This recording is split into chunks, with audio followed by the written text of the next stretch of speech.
Hi students, in the last class we saw the problems on the incorporation. Okay, so now see one more problem on this. So X Company Limited was incorporated on 1st August 2013 to take over the running business of A and B, a going concern as from 1st April 2013.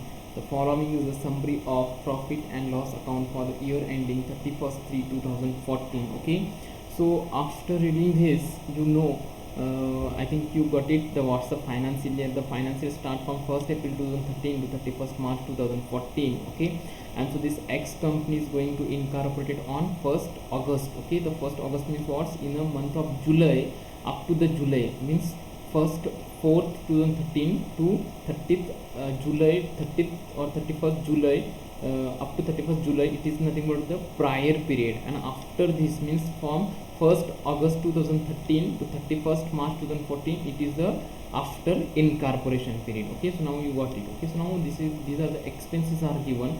So expenses we have to bifurcate under the time ratio as well as the sales ratio. Okay, and one more is given. The point, the company deals in a one type of product, the unit cost of sales was reduced by 10% in the post incorporation period as compared to the pre-incorporation period in the year. Okay, so it means whatever the sales is there, so this sales it is a reduced the 10%. Okay, sales was reduced by 10%. Okay, so in the post incorporation. Okay, so now for that purpose, for this it's related to the cost of sales for the year. Okay, so it will affect for this. Okay, so now see, these are the expenses, and first of all we calculate the time ratio. So for first of all, see the what's the financial ratio, what's the financial year 1st April 2013 to 31st March 2014, and the incorporation date is what 1st August 2013. Okay, and how many the prior periods? The 4 months are the prior periods and post periods are the 8 months. Okay, 4:8 or 1:2.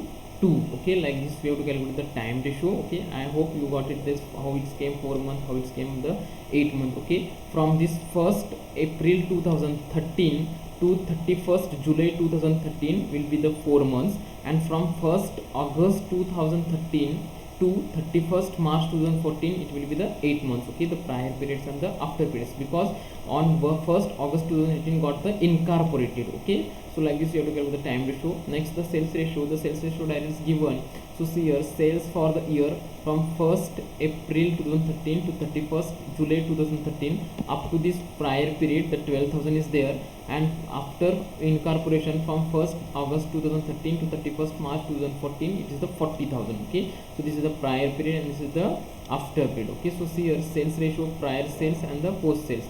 The prior sales is 12,000 and the post sales is the 40,000. Okay, so 30 cancel, 30 cancels, it will remaining the 12 is to 40. Okay, so now this bifurcate this. Okay, so you have to bifurcate, and you have to take the one common factor. Okay, you have to take the common factor. So 4 3s are 12 and 4 10s are 40. Okay, 4 is a common factor. Okay, so 4 3s are 12 and 4 10s are 40. Okay, so this if we have to reduce, it means what's 10 is to 3 is to 10, it's the sales ratio. Okay, so next we will bifurcate one by one this expenses. Okay, so see here, like this you have to draw the format. Okay, the particular column, total amount column, basis of apportionment, it means what is the sales ratio or the time ratio. Okay, so now see sales for the year.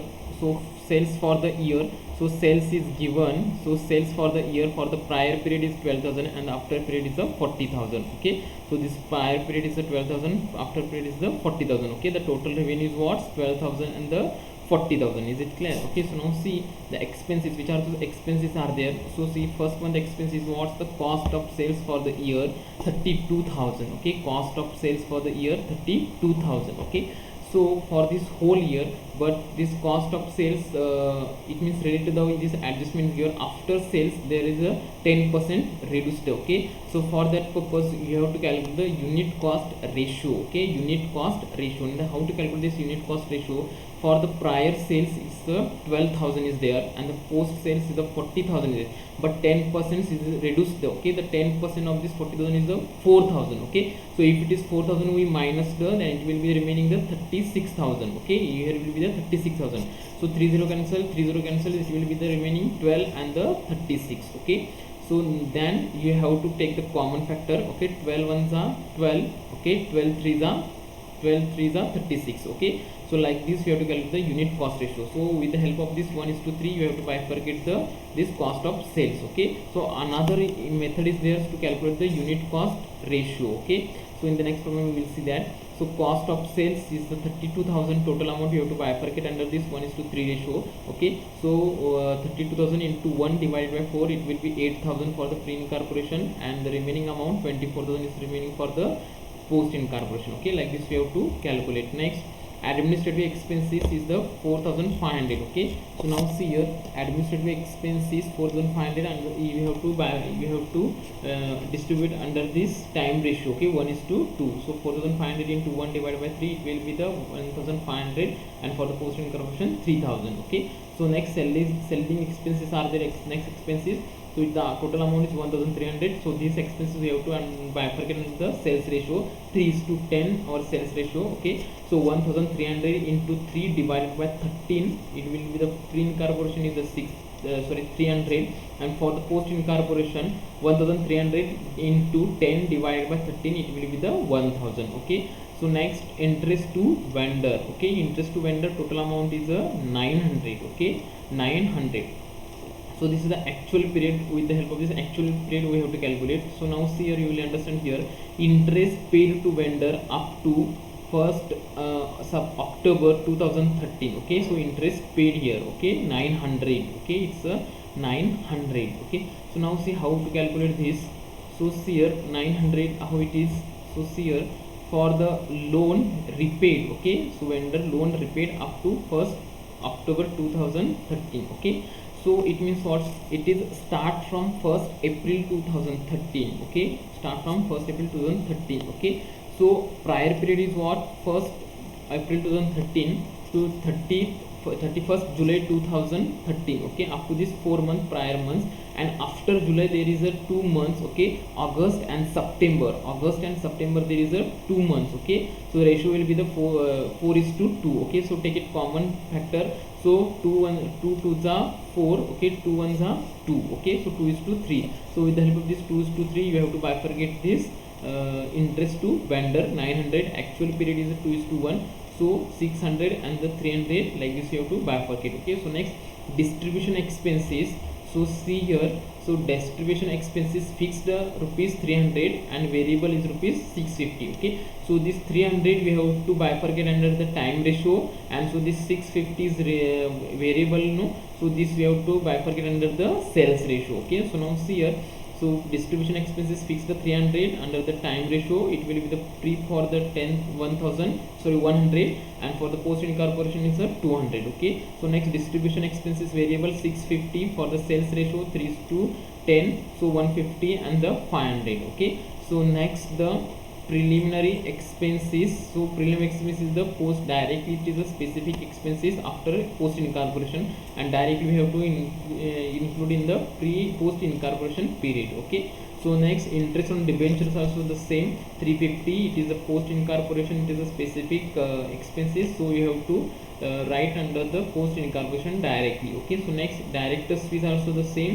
400 is the basis of apportionment is the post incorporation. okay, with the specific expenses directly we have to record under the post incorporation period. okay, so next, depreciation. okay, so this depreciations under this time ratio we have to bifurcate 600. okay, so the 200 for the pre incorporation and 400 for the post incorporation. okay, so the total expenses, now see here, this 8,000 plus means up to 200, total expenses 10,850 for the pre incorporation, and post incorporation total is expenses 31,150. okay, so now see, you have to minus from this revenue. Okay, revenue minus the total expenses remaining is what?